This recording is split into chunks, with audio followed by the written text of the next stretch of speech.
there are so many ways for a sale to go off the rails. If you have been challenged by any one of those pieces of your sales process, you're going to want to stick around. Today, I am going over one of the 3 biggest mistakes that I see 99% of women making in sales. This is part of a series, so if you haven't subscribed yet, you're going to want to hit that subscribe button. My name is Renee Hribar. I'm a sales strategist, speaker, and author of the book, Sell Like a Mother. Let's dive in. What is that number 2 reason of the 3 that you're going to want to use today to keep control of your sales process so that it feels good?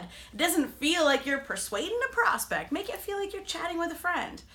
Here it is, and I want to frame it with some examples first. Have you ever been to the hair salon and before you leave, they're booking your next appointment, right?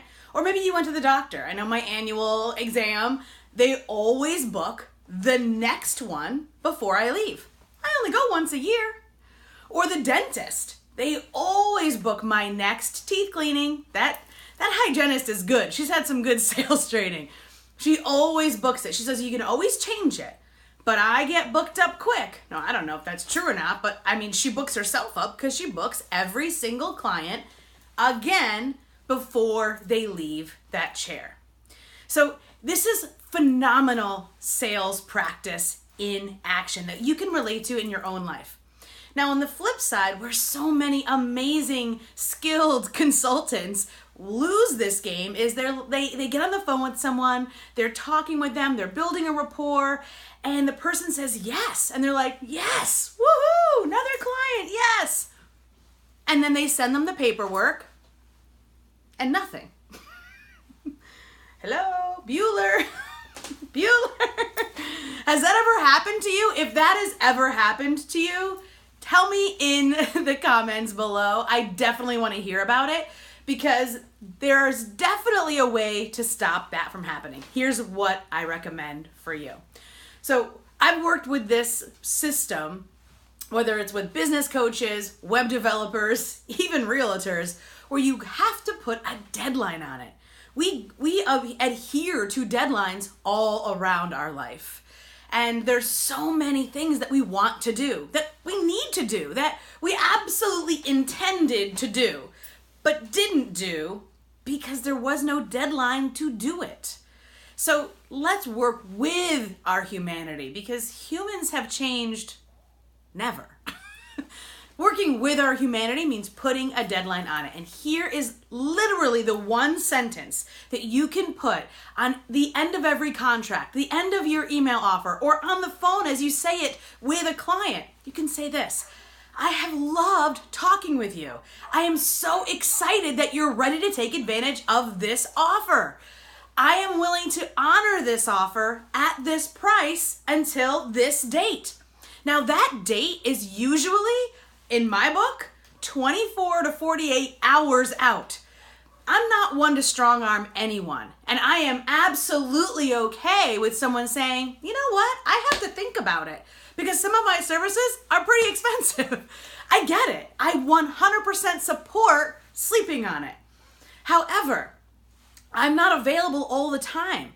You can't just waltz in my office or call me anytime and expect to get a chit chat, right? And I bet the same is true for you. You've got a life to lead. You've got a business to run. You've got a lot of things going on. You want to help them. You want to give them that service. Unfortunately, you're not available all the time. Your time is finite. And so it's okay to put a deadline on it. Even if this is your first client, even if you haven't booked a new client in 6 months, this is okay to do, and here is how you do it. I would love to extend this offer to you. I would love to work with you at this price for these services and get you these results, but the deadline is this date.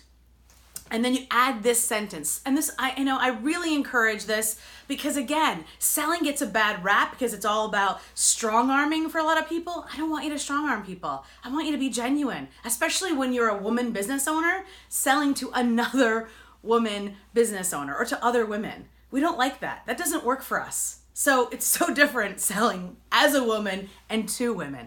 So what I encourage this last sentence to be, so that you extend and continue the good vibes, the good relationship, the good rapport that you've worked so hard to build, so that that is maintained no matter what they decide to do. I want you to say this. I want you to say, or write, depending on how you're offering this, no matter what you decide, I am going to be cheering you on. That's it. No matter what you decide, I am going to be cheering you on. Whether we work officially together or I'm just in the cheering section. So I want you to tell me down below if this feels good for you or where you might get stuck in your sales process, because there's a lot of ways where this can go off the rails. I will see you in the next video. Remember, there's 3 big mistakes.